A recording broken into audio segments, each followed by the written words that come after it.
It was Adolf Hitler who coined a propaganda technique he called the big lie, arguing that people may be more likely to believe colossal untruths because they would not believe that others would have the impudence to distort the truth so infamously. So in the big lie, there's always a certain force of credibility. The book Eat Right for Your Type makes the astounding claim that people with different blood types should eat different foods. Type O's are supposed to be like hunter and eat a lot of meat, whereas people with type A blood are supposed to eat less.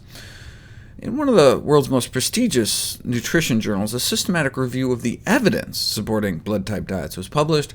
They didn't find any. Diets based on the ABO blood group system have been promoted over the past decade, but the evidence to support the effectiveness of such diets had evidently not been previously assessed in the scientific literature.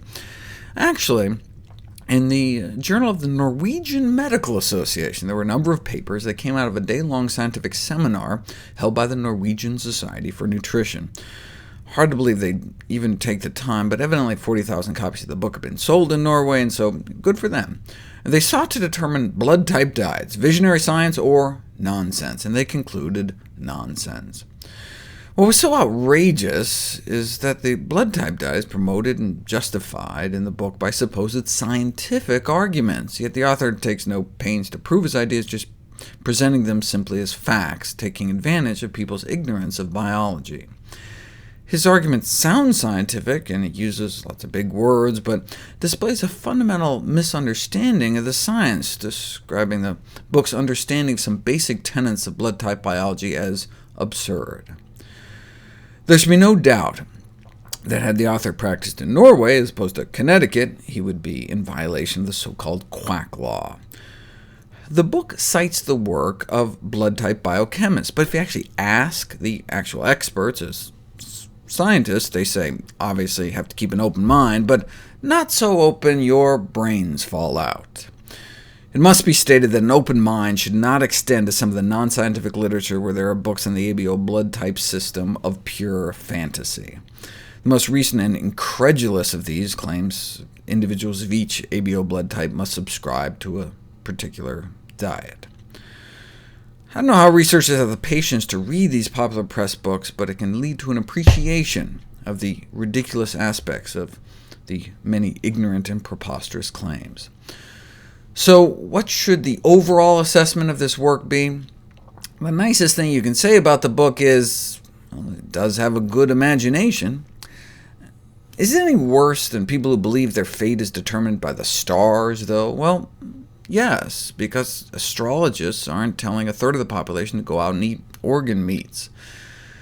The diet is not as bad as some. Positive results reported by some individuals may well be due to a general improvement in health in diet and lifestyle, less fat and sugar, more fruits and vegetables, less smoking, more exercise. Look, anything that gets people to eat fewer donuts. Right?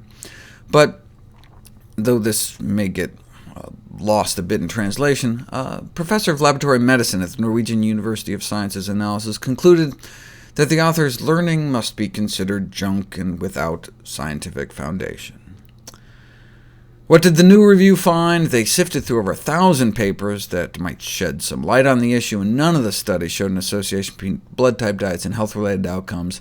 They conclude there's currently no evidence that an adherence to blood type diets will provide health benefits, despite the substantial presence and perseverance of blood type diets within the health industry. The author responded to the review on his website, saying that there's good science behind the blood type diet, just like there's good science behind Einstein's mathematical calculations, and that if blood type diets were just tested in the right way, just like Einstein's E equals mc squared, he would be vindicated.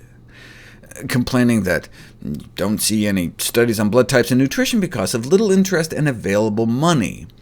He sold over 7 million books. Why doesn't he fund his own studies? That's what the Atkins Corporation did. And the answer is he has. In 1996, he wrote, "I'm beginning the 8th year of a 10-year trial in reproductive cancers using the blood type diet. By the time I release the results in another 2 years, I expect to make it scientifically demonstrable that the blood type diet plays a role in cancer remission." Okay, so that would be 1998, and the results? Still not released 16 years later. Clever tactic, though, saying you're just about to publish, banking that no one would actually follow up. So in his sequel, he said he was currently conducting a 12-week randomized double-blind controlled trial implementing the blood type diet to determine its effects on the outcomes of patients with rheumatoid arthritis. That was 10 years ago. As my Norwegian colleagues bemoaned, it is difficult not to perceive the whole thing as a crass fraud.